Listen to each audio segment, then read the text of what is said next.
es un...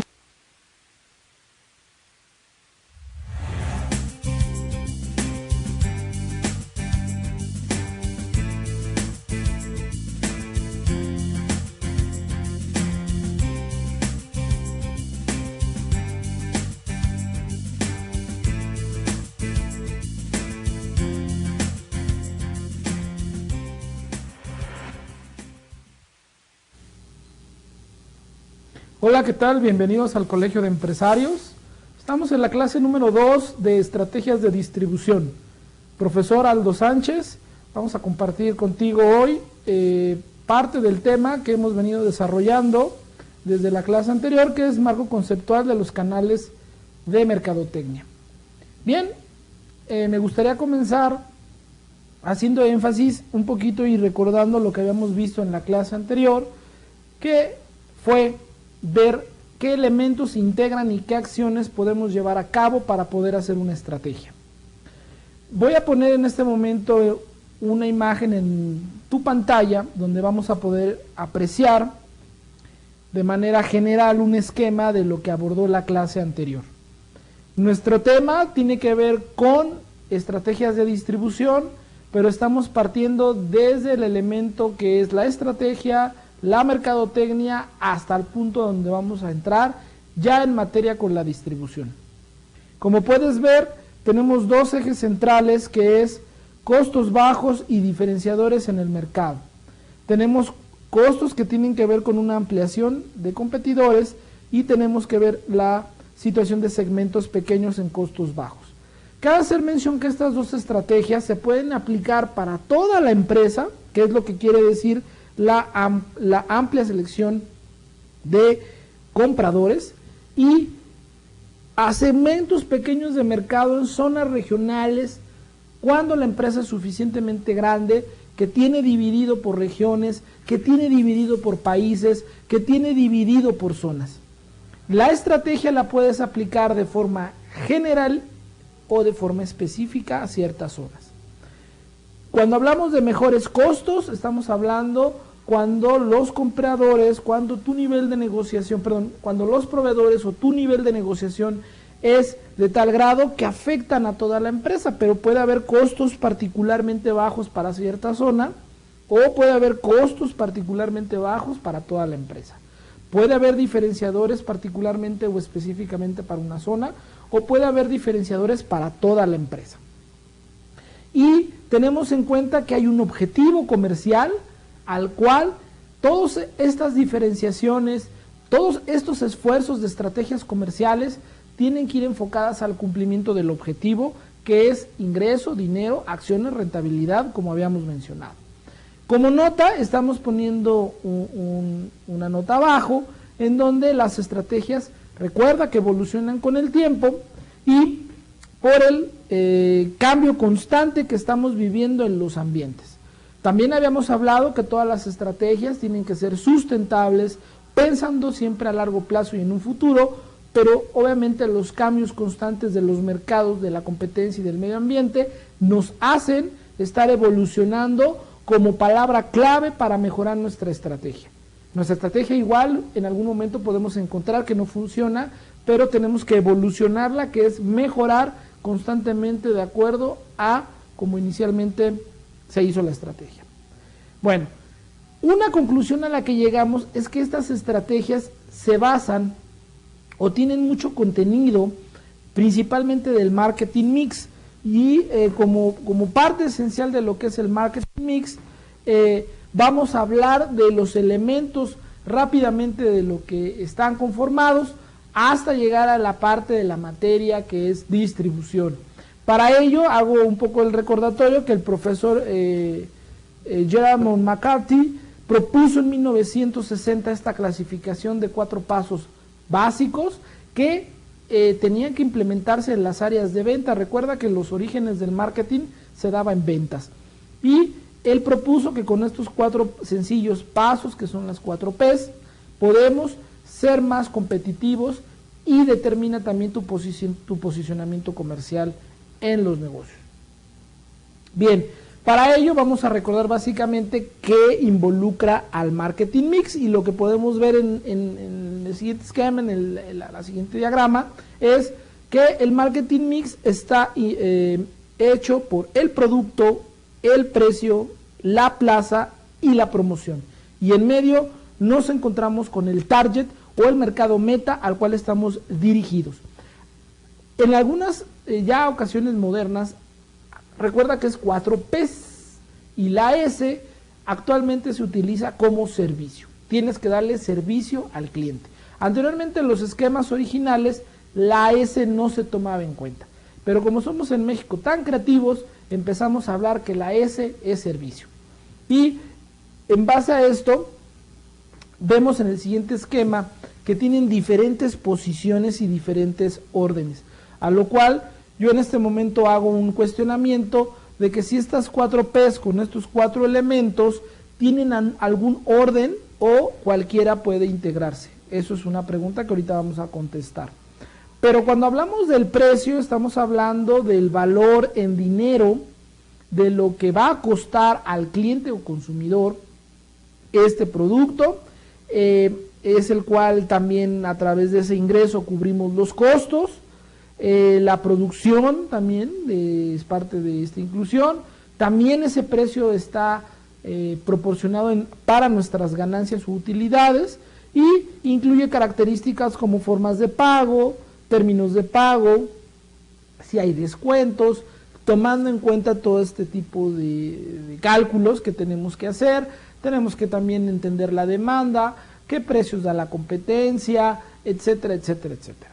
Después tenemos la plaza o lugar, que es donde el producto lo vamos a adquirir, donde se encuentran nuestros productos y también el análisis de la transportación, de la logística, del manejo que tiene ese producto. Vamos a hablar de inventarios, vamos a hablar de aduanas, también si fuera el caso de importación o exportación, y los sistemas de información que nos permiten entender esta operación de manera total. Después tenemos la parte de promociones, que es comunicación, vamos a comunicarnos con los clientes, y esto se refiere al esfuerzo que va a hacer la publicidad para comunicar las promociones, los descuentos, los medios de inversión, televisión, radio, periódicos, patrocinios, eventos, relaciones públicas, todo lo que tenga que ver con la comunicación con el cliente. Y por último tenemos la P de producto, la cual habla de que si nuestro servicio es tangible o intangible, habla de la marca, habla de las características de venta, habla de la calidad, de la presentación, del empaque, de las garantías, etcétera, de la vida también del ciclo del producto en la que se encuentra. Es un producto de introducción nueva, es un producto maduro, es un producto que está en declive, en fin, cosas que nos ayudan a entender qué posición tiene nuestro producto. La pregunta que te había hecho al inicio de este punto tenía que ver con si este orden con el cual está apareciendo la lámina es la forma correcta, y los académicos han tratado de establecer que como un proceso no importa el orden, pero para cuestiones prácticas de lógica, principalmente lo que nos ocupa, lo primero es la P de producto. La P de producto es la que debe tener como un orden de inicio, debido a que pone las características de lo que vamos a hacer.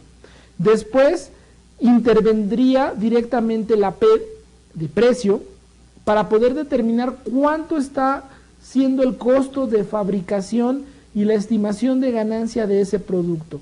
Toda vez que tenemos la autorización o tenemos el visto bueno de que el producto que podemos hacer, ojo, ¿hay alguien quien lo compre?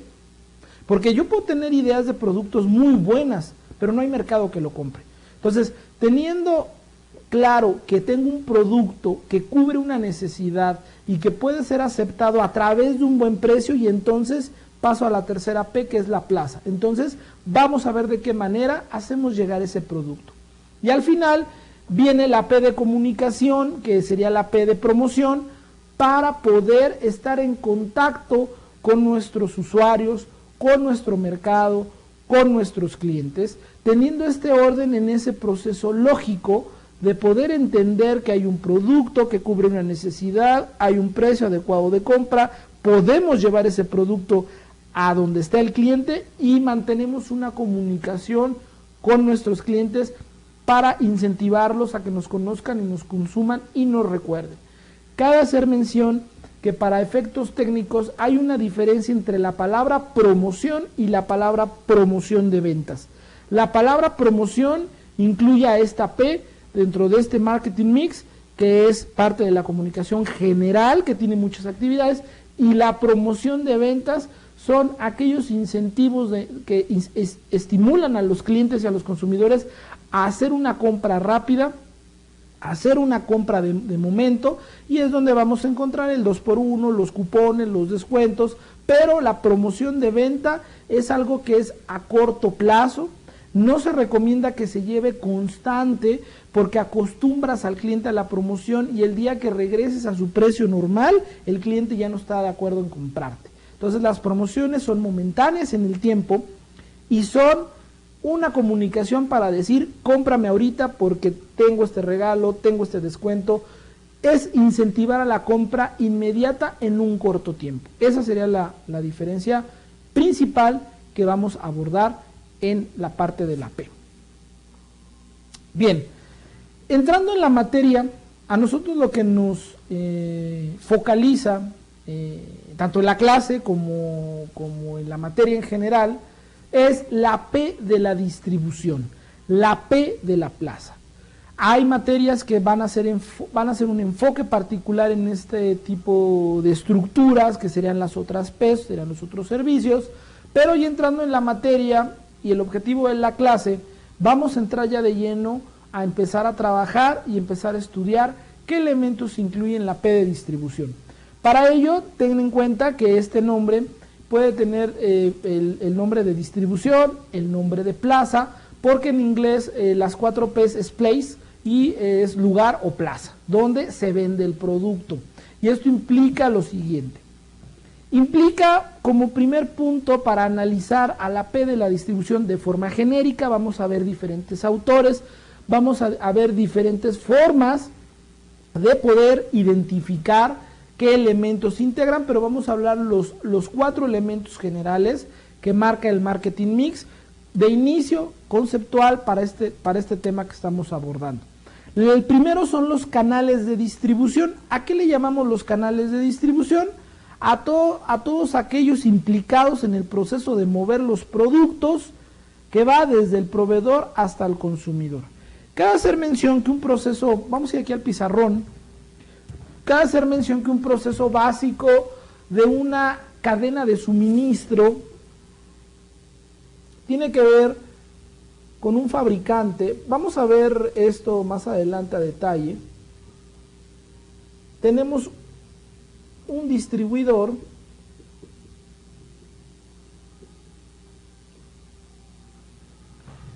y tenemos un comprador.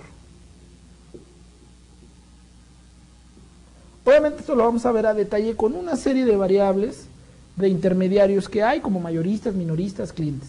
Y cabe hacer que el comprador para el marketing, para el nombre del marketing, el área de compras es comprador, para el área de marketing es cliente. Ojo, aquí hay una diferencia con el consumidor. El consumidor puede ser la misma persona que el cliente, pero al final es el que paga. Le vamos a llamar clientes al que paga. Y el consumidor es quien usa el producto. Puede ser el mismo o puede haber variantes. Pero finalmente el fabricante, para hacer llegar al mercado, hablándote del mercado, un producto lo puede hacer a través de diferentes medios o formas. Puede hacer llegar el producto a través de diferentes medios o formas. Y el fabricante hace productos para satisfacer necesidades.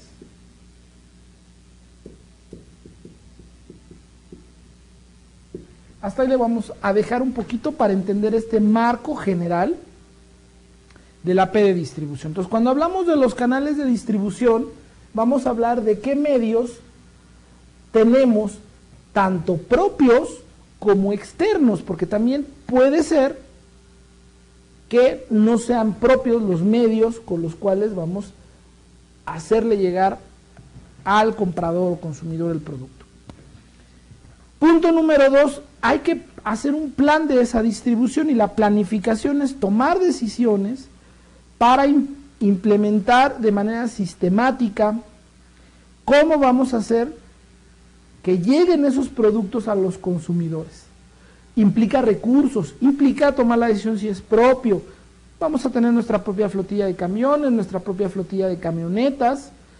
En nuestro producto también lo vamos a identificar de qué tamaño es, cuánto estoy produciendo, cuánto es mi demanda. Esto implica cuántos puntos de venta tengo, esto implica si si exporto mis productos, implica si los tengo que mover en contenedores, implica si los tengo que mover en ferrocarril, o parte de las materias primas o parte de un segmento de mercado, a lo mejor lo puedo hacer en avión, que es muy caro, ¿no? Pero bueno, finalmente toda esta planeación va a implicar, y depende de la empresa en la que estemos, y vamos a entrar también en detalle en este punto. La otra tiene que ver con la distribución física. Primero es qué canales voy a utilizar, después es qué plan tengo en cuanto a finanzas, en cuanto a recursos, en cuanto a una serie de acciones que me permitan tener mi planificación. Después ya tiene que ver ya con la operación física, que es niveles de stock, almacenes, agentes, transporte. Y mi último punto tiene que ver con el merchandising. Este tema es fascinante, vamos a tener una clase particular de eso, que tiene que ver con todo el estudio del punto de venta. El punto de venta es fascinante porque es donde convergen cuestiones de marketing como comportamiento del consumidor. ¿Y esto para qué atañe a la distribución? Bueno, pues te atañe para saber si tienes los productos adecuados, los niveles de inventario adecuados.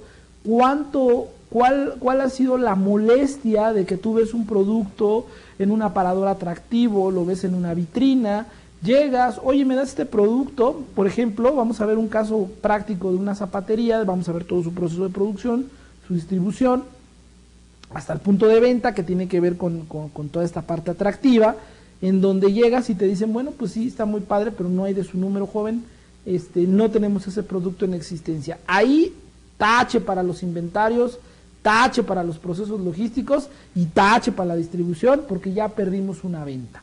¿Qué pasa? Pues si hay un producto de la competencia, lo compro y bye. Ahora sumarlo por todas las ventas perdidas. A ese grado tiene que llegar el merchandising.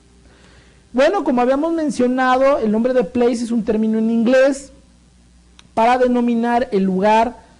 También se maneja en español como la evidencia física del lugar, y bueno, para el marketing tiene que experimentar finalmente el producto en sus 5 sentidos, ¿no? Olor, la vista, el color, sabor, gusto, tacto. Cuando tú haces que el consumidor pueda experimentar con todos sus sentidos tu producto, es más factible que lo compre.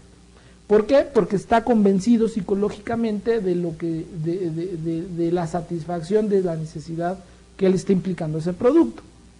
Bien, entre más sentidos capte nuestro consumidor, mayor será el grado de penetración en top mind de la empresa, mejorando con esto, pues, que te puedan consumir. La mercadotecnia como tal, cuando hace estudios de sus P's o de cualquier tema, en este caso habla siempre de las famosas mezclas. Y las mezclas son diferentes elementos importantes, prioritarios, que contienen los elementos suficientes para poder estudiar la forma de la distribución. En este caso, la mezcla de la distribución para efectos de nuestro caso se va a basar principalmente en 2 cosas. Primero, son todos los movimientos del producto en la empresa de manera interna. ¿Qué manejo se le está dando a la empresa de manera interna en el momento en el que sale de la fabricación el producto? Ya todo el movimiento que vamos a tener tiene que ser cuidado, porque estamos pensando en el consumidor final y que este producto no se vea afectado por los procesos internos logísticos. Tienen que ser de tal grado que no haya una afectación, porque mi estrategia de mercadotecnia se va a ver afectada.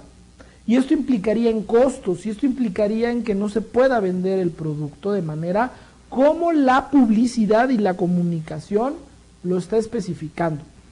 Y el segundo tema que tiene que ver el director o el gerente de mercadotecnia en cuanto a la distribución, tiene que ver con todo el movimiento ya que se da afuera, que esto implica el traslado, que esto implica los trailers, implica si el producto necesita refrigeración, cuánto tiempo va a llegar. Y ojo, entre más se tarde el tiempo en llegar, más tarde el comprador usa. Entre más rápido llegue, más rápido compra, pero también entre más rápido llegue, cuesta más. Tiene un gasto mayor, que tu producto sea muy rápido para poner los puntos de venta, es una ventaja competitiva. Hoy entendemos que es eso, es una estrategia, pero también hace que cueste más. Pero tendríamos que identificar en este punto, de acuerdo a nuestra estrategia general de marketing, qué tanto nos conviene eso. Y bien, entrando a este tema de la mezcla, la mezcla de distribución, tanto abarcando todo lo que es lo interno de su manejo y lo externo, lo vamos a manejar en 3 puntos importantes, que es, ¿qué es el almacenamiento o los almacenes? ¿A qué se refiere con el control de inventarios? ¿Y a qué se refiere con el transporte? Estos puntos los vamos a analizar en la clase del día de hoy para tener un elemento básico de lo que una empresa tiene concebido como distribución, teniendo en cuenta sus 2 manejos, el interno y el externo, con estas funciones. Bien, vamos a empezar a trabajar con lo que respecta a los almacenes y al almacenamiento. Esto implica el tema de hablar de las instalaciones en donde nos encontramos. Y básicamente el almacenamiento consiste en la retención de los productos hasta que alguien los necesite. Es como hablar de un embodegamiento, es hablar como... a diferencia del inventario, el inventario tiene que ver con las ventas, el almacenamiento es un resguardo hasta que lo ocupes. Los bienes o productos pueden estar almacenados durante semanas, durante meses e inclusive durante años. El almacenamiento es necesario para estos 2 supuestos. El primero, cuando los productos se deben producir en determinada temporada, tienes que guardarlos para ponerlos a la disposición de satisfacer esa demanda que el cliente necesita durante el año. El primer supuesto es que los clientes están comprando todo el año el mismo producto. Y como están comprando todo el año el mismo producto, implica que estamos produciendo todo el año el mismo producto. Pero cuando tú haces tu planeación de planta, que llevaste ya una materia que hablamos de producción, hablamos de los tipos de producción y hablamos de las diferentes formas de producir un producto, hay una planeación en la producción que, de acuerdo a la estrategia de producción, a veces implicaría en una sola línea de producción producirlo de todo el año porque es más barato, porque implicaría comprar mis materias primas a mejor precio. Estoy poniendo un ejemplo. Y entonces vas a producirlo de todo el año porque ya el área de ventas nos da un pronóstico de cuánto va a vender y hacemos pronósticos de la demanda y tenemos un análisis de cuánto podemos producir. Y esto implicaría que se vaya al almacén todos aquellos productos excedentes que tenemos para la transportación de ese momento, para llevar a los puntos de venta. Entonces es importante entender que el producto se vende todo el año, entonces todo el año producimos, o hay ciertas etapas del año en donde producimos más, y si somos importadores, pues compramos más. Aquí para el caso de los importadores, a lo mejor sería un riesgo comprarlo de todo el año, pero necesitamos el almacén, porque los contenedores, cuando vienen en el agua, tardan de 3 a 4 meses para llegar, y entonces vamos haciendo nuestra programación para poder ir guardando los productos para cuando se necesiten. Y el siguiente supuesto es cuando las demandas son temporales. Por ejemplo, los productos de sembrina, los de diciembre, todos los que venden productos de esa temporada, algunos tienen que fabricar con mucho tiempo de anticipación y guardar esos productos para tenerlos listos para las temporadas.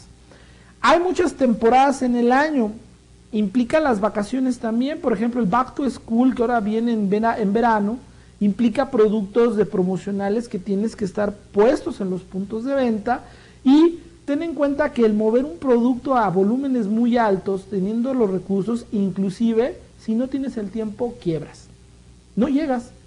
No es cuestión de recursos, no es cuestión de fabricación, no es cuestión de precio, no es cuestión de nada. Si el tiempo no te da, no llegas. Reflexiona cuántos Walmart hay en México, cuántas tiendas habrá. Ahora implica o piensa que tienes que poner una campaña, ¿cuánto tiempo te llevaría ponerlo en todos los Walmart un lote de productos? Y te vas a dar cuenta que independientemente de la inversión, que independientemente de todo el movimiento operativo, es el tiempo. Y tenemos que hablar de meses, inclusive de fracciones de tiempo suficientes para poderlo hacer. Y entonces eso implica fabricar con años de anticipación algunos productos. Obviamente no estamos hablando de los perecederos, pero sí estamos hablando de productos que impliquen un almacenamiento. Si habláramos de productos perecederos es otro manejo, y esto implicaría inclusive no tener muchos intermediarios por la prontitud en la que tienes que distribuir. Bien, teniendo esto entendido por qué surge el almacenamiento, vamos ahora a comprender cómo manejar un almacén o cuáles son los elementos básicos que se incluyen en el manejo de los almacenes. El almacenamiento también sirve como una válvula de freno o que acelera el movimiento y rotación de los productos en el mercado, porque al final cuando tú estás almacenando, tú determinas cómo tienes consciente la demanda, cómo tienes consciente tu participación de mercado, puedes detener ciertos productos para manejarlos en el siguiente ciclo comercial o para manejarlos en otra temporada. Entonces es como un amortiguador de alguna manera, porque el almacén te permite entender el nivel de negocio que tenemos. Los directores generales regularmente hacen paseos regulares por sus almacenes para ver cuánto está invertido. Si esos almacenes están parados mucho tiempo, claramente pues le van a jalar las orejas al de ventas. También sirve como un aprovisionamiento, porque se puede ilustrar de diferentes formas. Estamos teniendo como la almacena de tu casa, estamos haciendo provisiones para tiempos difíciles, porque también esto implicaría una ventaja competitiva. Por ejemplo, con frecuencia es necesario almacenar temporadas pequeñas cantidades, o bien puedes reunir cantidades que hagan costeable un transporte. Por ejemplo, si yo voy a mover en un contenedor o en un tráiler cierta cantidad, bueno, pues a lo mejor almaceno productos para llegar al contenedor, al container, y con eso ya poder costear un transporte. Entonces, a lo mejor una camioneta me sale más caro, o bien pues trato de juntar lo mayor posible para poderlo almacenar y transportar. En el desarrollo y mantenimiento de las instalaciones del almacenamiento, los fabricantes se enfrentan a determinados tipos de localización de sus plantas o sus almacenes. Dichas instalaciones depende de qué tipo de materiales o qué tipo de almacenamiento tienes para poder tener los procedimientos adecuados, y por ello hay ciertas zonas recomendables que vamos a examinar. La contabilidad maneja diferentes tipos de almacenes, maneja almacenes de materias primas, cuando el producto todavía no surge una modificación. Las siguientes son almacenes de productos en proceso de terminar, tienen algún proceso, y el último almacén son almacenes de productos terminados o que la contabilidad menciona como mercancías generales. Bien, hablando particularmente ahora de las instalaciones de estos almacenes, básicamente estamos divididos en dos. Tenemos bodegas privadas y tenemos bodegas públicas. Las bodegas privadas son aquellas que son propias de la empresa o que se están en arrendamiento a través de un tercero, y que el fabricante puede ahí atender a sus mayoristas, minoristas, detallistas, y posiblemente son las instalaciones de mayor común de uso. Obviamente tiene que tener, estas instalaciones tienen que tener las regulaciones de uso de suelo adecuadas, de seguridad adecuadas, rampas adecuadas si manejas trailers, De acuerdo al producto que estemos vendiendo o a lo que estemos haciendo, va a depender este tipo de características. Y las bodegas públicas, estas se pueden clasificar de acuerdo al tipo de operaciones que hagas. Por ejemplo, hay mercancías generales que necesitan refrigeración. Esto implica otro tipo de mantenimiento.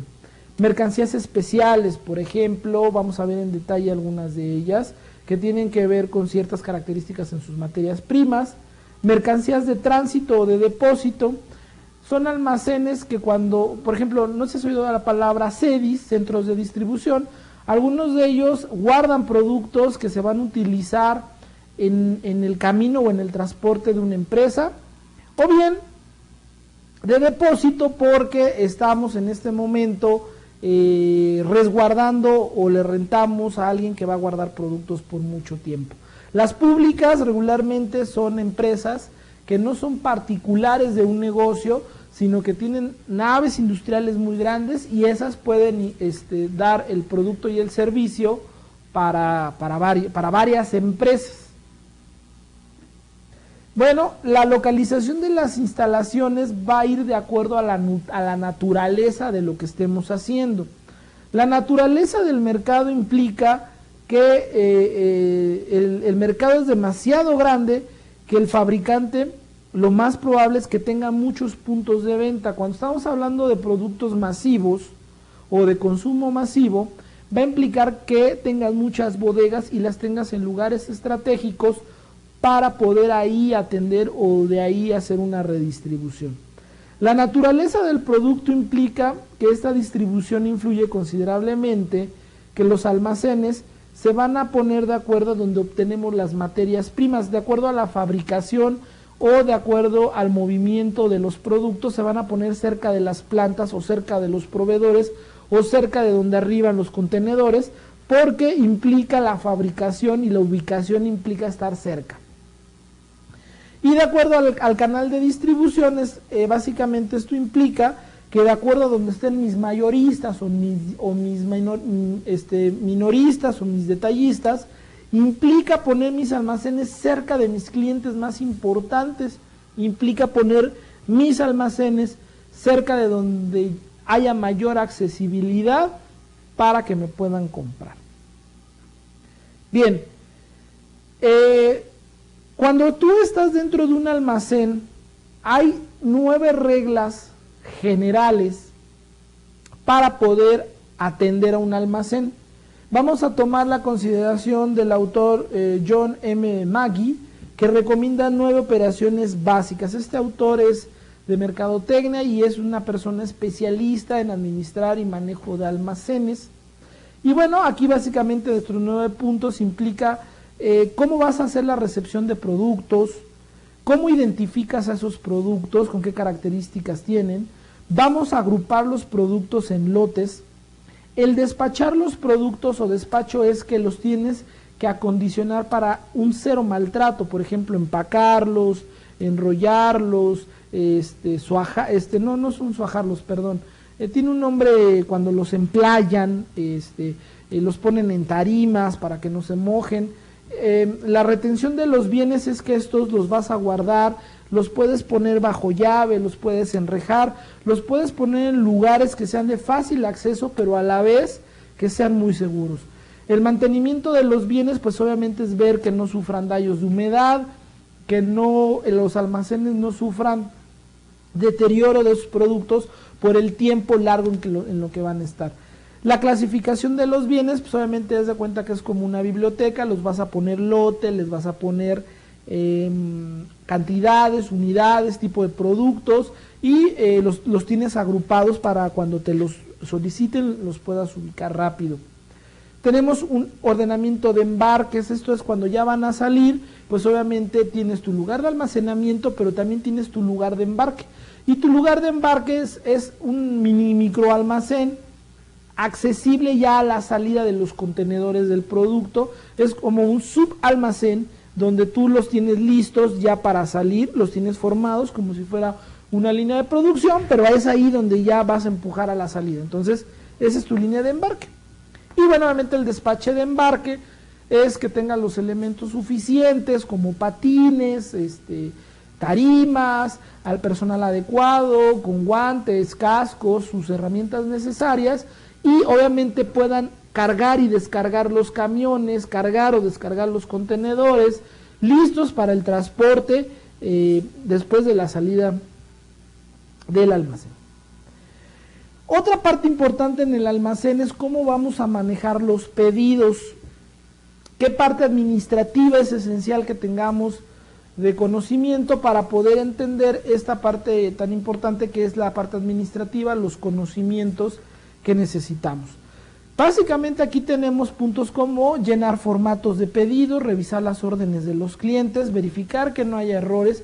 Esto es muy común porque afecta al área de ventas directamente, pues que distribuyan un producto que no solicitaron o que solicitaron productos y no haya la cantidad suficiente. Hay que mantener informado a los clientes, a los vendedores y a los ejecutivos de lo que está en los almacenes para que le puedan dar un desplazamiento adecuado.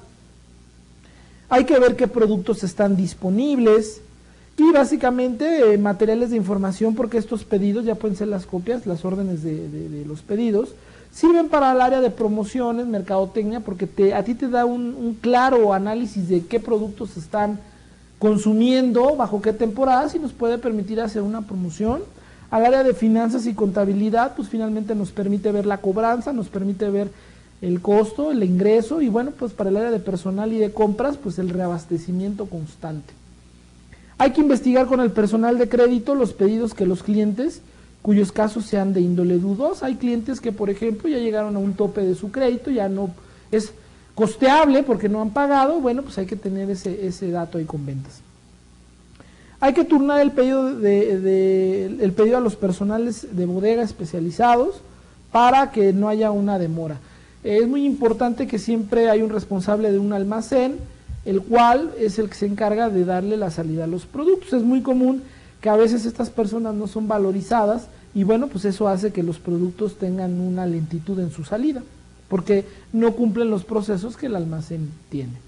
Y bueno, actualizar los registros de inventarios, fechas de manufactura y de compra, pues para poder tener un elemento básico de cómo está haciendo la rotación. Los inventarios, ahora vamos a hablar de otra cosa. Los almacenes resguardan, cuidan, protegen lo que la dirección les indica que deben de guardar. Pero los inventarios implican la cantidad de inversión que tenemos puestas en productos. El negocio en la distribución es la rotación, y como tal, la rotación implica que compren muchos productos, que fabriquen muchos productos, porque es donde está la ganancia. Pero un inventario es finalmente un stock que vas a guardar de manera planeada para tus contingencias y para tu manejo en la demanda del mercado. Le llaman amortiguador a los inventarios, porque siempre alguien que compra tienes que tener productos de reserva, no te puedes quedar en cero. Si te quedas en cero, corres el grave riesgo de que la competencia surta. No hay producto más caro que el que no se tiene. Entonces, puede el área comercial tener discusión sobre qué cosas comprar, qué cosas le va a empujar al cliente, qué precio le va a dar, pero al final, si el producto no lo tienes, los compradores que van a llegar a los consumidores después, empiezan a buscar otras opciones, porque tienen que vender ellos, o sea, tienen ellos que surtir. El problema principal pues es ¿no? Mantener los suficientes tipos de productos y cantidades necesarias. Los inventarios existen porque la demanda del cliente al final no es uniforme. Nadie en este momento nos puede garantizar cómo nos va a ir en las ventas la siguiente mes o cómo nos va a ir el siguiente año. El pronóstico a veces lleva muchas variables para ser exactas, no es un producto exacto.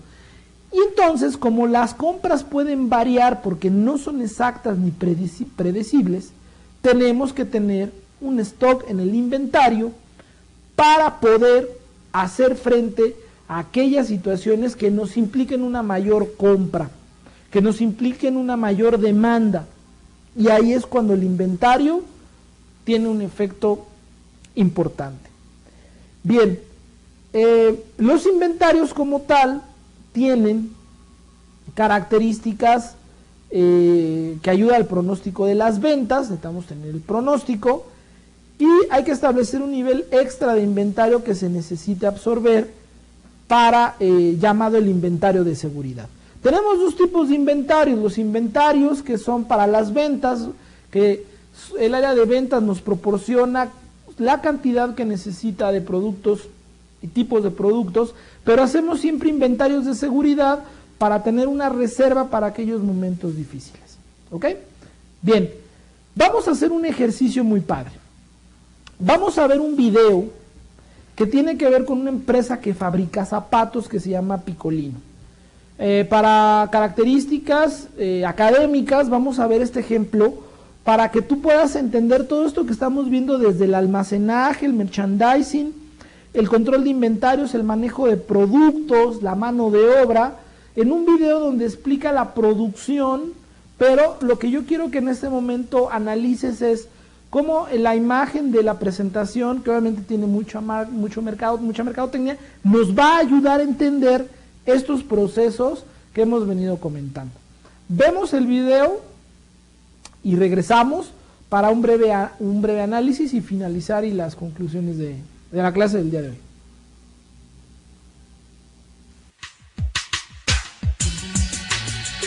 Picolinos es un zapato con una personalidad inconfundible. Dentro del calzado confort para el día a día, Picolinos destaca por estar realizado con materiales respetuosos con el medio ambiente y sus diseños cuidados y actuales, así como por su fabricación artesanal. Picolinos es naturally good.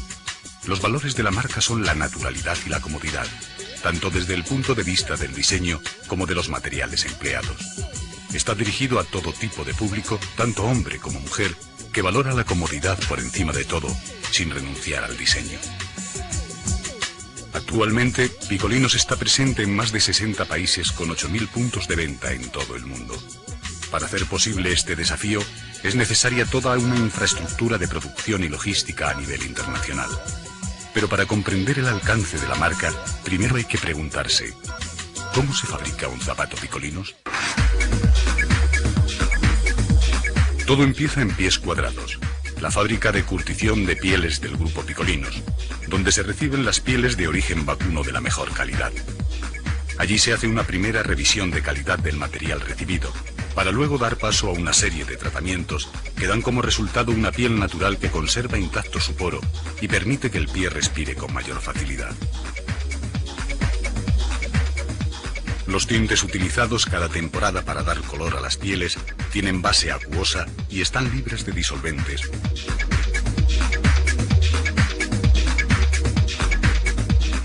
Por lo que toda nuestra carta de color mantiene intacta la esencia natural de nuestro producto. Es muy importante que el secado de las pieles se realice al aire y a la sombra en un ambiente con temperatura controlada para conseguir un buen resultado.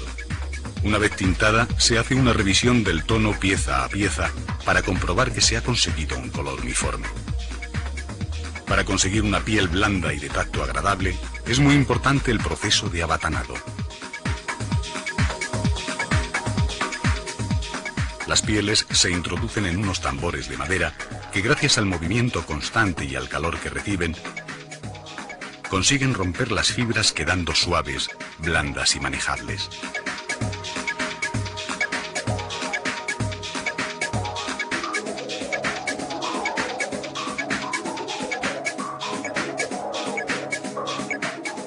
Nuestras pieles también son sometidas al tratamiento antilíquidos y antimanchas Scotchgard para contribuir a una mejor conservación del zapato. De esta manera, la piel ofrece una mayor resistencia a los líquidos y otras posibles manchas, lo que supone una gran ventaja para el consumidor.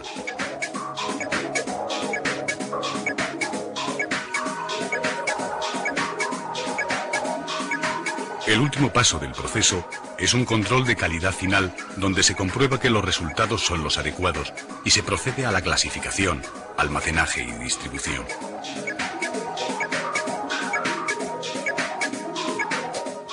La piel ya está lista para convertirse en un zapato, picolinos.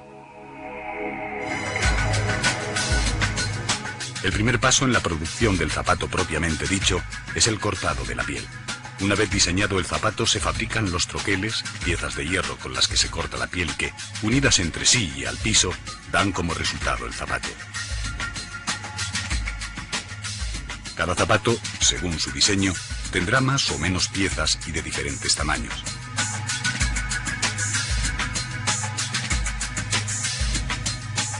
Cada una de las piezas cortadas debe rebajarse por los bordes, es decir, hacerlas más finas para facilitar su posterior unión.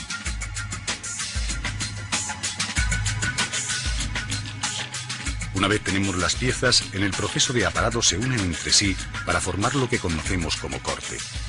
El oficio de aparadora es muy popular en las zonas productoras de calzado como Elche y se refiere a las mujeres que tradicionalmente se han dedicado a este oficio. Para realizar un buen aparado se necesitan unas manos precisas y muchos años de experiencia.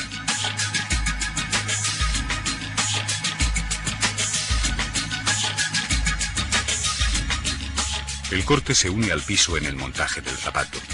En este proceso se utilizan colas al agua libres de disolventes para ensamblar el forro, la piel y el piso.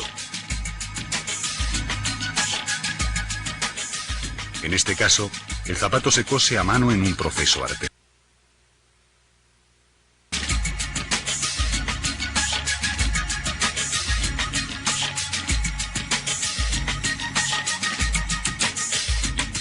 A continuación, el conformado hace que el zapato vaya adquiriendo su forma y luego se pone en su horma correspondiente y se somete a altas temperaturas en un horno de calor.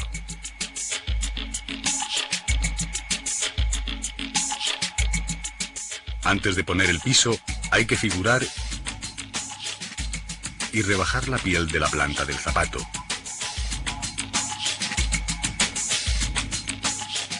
Y una vez puesta la cola, se pasa otra vez por el horno de calor. Para más tarde, retirar meticulosamente la cola sobrante. El zapato casi está terminado, pero todavía se tiene que someter a un acabado final para conseguir un aspecto natural y mayor brillo. Cepillado con crema y pulido de la piel, así como un manchado artesanal con cera de abeja acorde al color del zapato.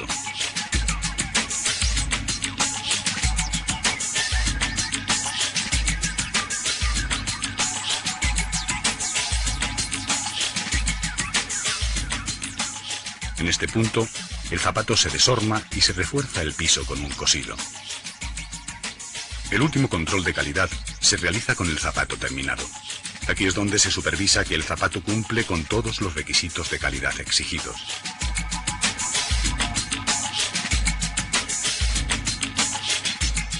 Durante el envasado, el par de zapatos se complementa con los detalles finales, como la planta, la etiqueta o la esponjita limpiadora, etc.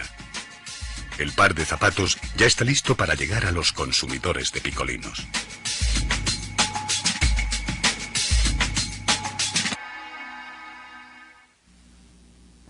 Bien, regresamos. El video que vimos fue básicamente para un poquito identificar algunos puntos claves que tiene que ver con la fabricación de un producto que son zapatos, pero bueno, vimos que de alguna manera el manejo interno es con calidad. Aquí los procesos de calidad nos ayudan mucho para poder garantizar que este movimiento se dé. Tiene Picolino 8,000 puntos de venta a nivel mundial y bueno, la transportación ya vimos que tenían ahí almacenes de materias primas internas con materia prima, en proceso de terminación y ya de mercancías generales en sus cajitas con sus hormas y todo lo que estábamos viendo. Para finalizar, lo que vamos a ver en tu slide, que es el último punto que vamos a ver en la clase del día de hoy, va a tener que ser visto desde el punto de vista con el transporte. El transporte finalmente ya es trasladar el producto físico a los puntos de venta o a los CEDI, centros de distribución de minoristas, o bien hacerlo a algunos puntos regionales. Podemos manejar dependiendo el tamaño de lo que vayamos a hacer, puede ser por ferrocarril, por vías fluviales, por oleoductos, por camiones o por aerolíneas.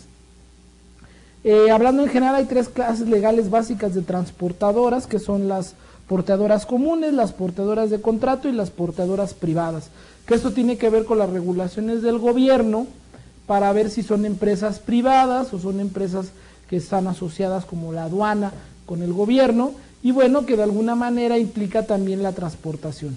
La transportación es un tema completamente legal, tiene que contener las facturas, tiene que contener una serie de requisitos que el gobierno nos pide para la transportación de nuestros productos, porque los retenes de manera normal van a estar cotidianamente deteniéndonos y ver el contenido de lo que estamos transportando. Bien, con este tema llegamos al final de la clase del día de hoy. Te invito a que nos ayudes a realizar tu cuestionario de ejercicio de la clase número 2 y te invito a que nos encontremos en la próxima clase número 3 de la materia Estrategias de Distribución, aquí desde el Colegio de Empresarios, con el profesor Aldo Sánchez. Que estés muy bien.